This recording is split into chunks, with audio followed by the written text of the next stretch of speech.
Hey, what's up, YouTube? I've actually been really sick for the last couple days. I've been basically just in bed all day.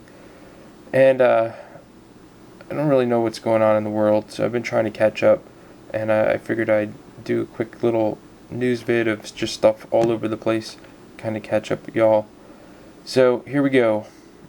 First up, the 188-day earthquake thing, stupid conspiracy theory, is out the window, as there were no giant major catastrophic earthquakes yesterday. And if you don't know about this 188-day earthquake theory that's been floating around, good for you. You've got a few more brain cells than the rest of us. But anyways, it didn't happen. Nothing happened. So another stupid theory out the window. All right. Let's jump over to Israel. The IDF calling up reserves ahead of the PA statehood bid. Now, the Palestine guys, like 1 minute, they're definitely going to the UN to get the recognition. Then they decide they're not going to do it. Now they're definitely back to doing it.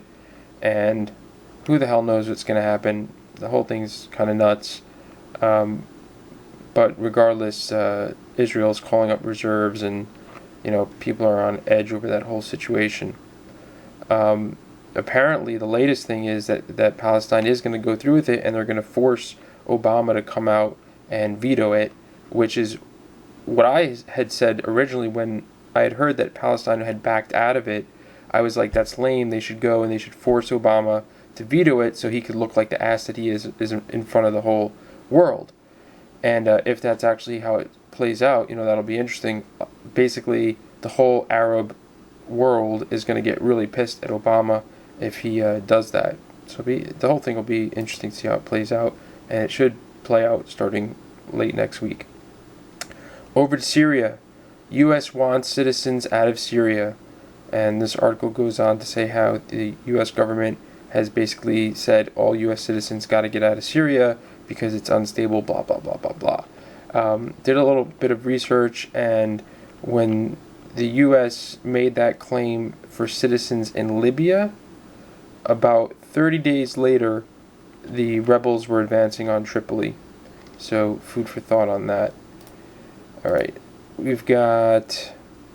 This is interesting. Kind of like not as important news, but Iran is set to release those 2 hikers.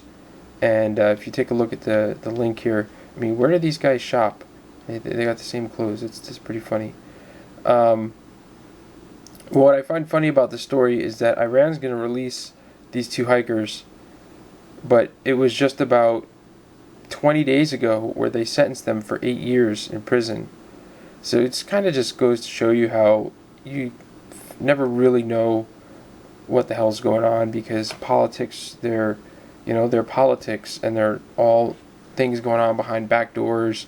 And as I've said numerous times, the public, we only get pieces of information. We only get pieces of the information they want us to know. We only get pieces of the disinformation they want us to know. So it's really hard to speculate on anything. Back to the Palestine for a second. This is a Yahoo News article that talks about the implications of the Palestinian U.N. drive, which is an alright article, breaks down a couple things, question and answer kind of format. But the reason why I bring this up, I'm going to scroll down to the bottom here.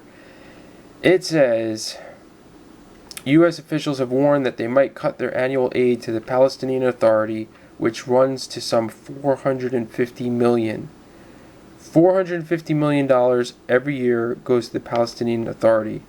Now, it seems to me that if you stop paying Palestine for 1 year and instead put less than that whole amount of money into giving every person in the U.S. $1 million, seems to me that we wouldn't have an economic crisis anymore. I know that's a simplified way of looking at it, but hell, man, I could go for $1 million right now. Alright, what else we got here? Now let's jump on to Mr. Barry Soetoro, also known as the Nobel Peace Prize winner. And I have 2 articles of interest there. The first is Obama's Cold War, Raytheon missiles on Russia's border by 2018. And this article goes on to discuss how Obama is putting a bunch of nuke missiles on the Poland-Russian border. And yeah, he's just, I guess, as a peace guy, it's important to have your super strong weapons of mass destruction, all over the place, so you can kill a lot of people who don't agree with your peace stuff. And in another related article, again, Mr. Barry Soetoro, Nobel Peace Prize winner, Washington Times, Obama agrees to sell arms to Taiwan.